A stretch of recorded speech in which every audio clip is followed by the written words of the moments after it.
Part 5, how to create a Creole kitchen. We talking roux. First, we're gonna introduce you to the Roux spoon. That's my baby. Nobody touches this in my house.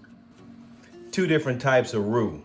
There is a butter-based and an oil-based. You will need a 1 cup measure, a whisk, and a roux spoon. Let's talk roux for a quick second. Google says roux is a mixture of fat and flour for making sauces. Guess what? They got it right. Let's talk the different styles, butter-based or an oil-based. There really isn't a difference once you finish. So if you choose to use oil, do it. If you like butter, use it. In the end, this is more of a French style using butter. It's your personal preference. I grew up on oil, but today I use butter. Let's talk store-bought roux versus homemade. I'll tell you this one thing. Never in my life have I had a store-bought roux.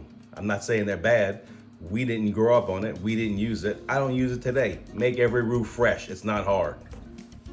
Let's take a second and talk about butter. No salt in the butter. They call it sweet cream. It's the most important butter for cooking that you can use. The reason why we use sweet cream butter, it allows you to control your salt and seasonings in the dish that you're cooking. There's 4 main roux used in cooking: a white, blonde, peanut butter, and chocolate roux.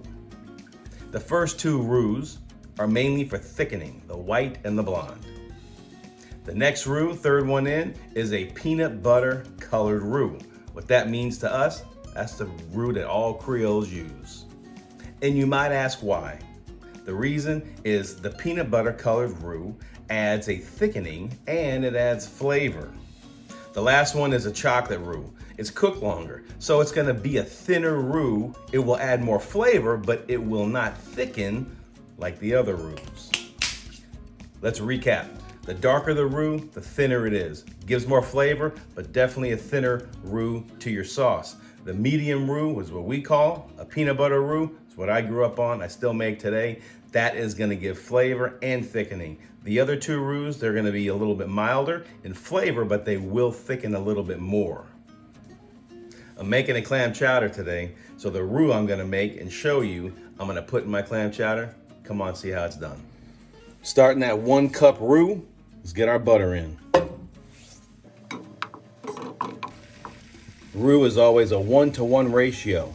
So I'm coming in with a cup of flour and 2 sticks of butter, which is 1 cup of butter. Here we go. All right, y'all. We're right about a white roux. Takes about 5 minutes. You gotta keep stirring. All right, we are now at a blonde roux. So the key with any roux is we have to keep moving and keep stirring it so we don't burn it. You burn a roux, you gotta start over. Aw, buddy, we getting close to a peanut butter. Not there yet.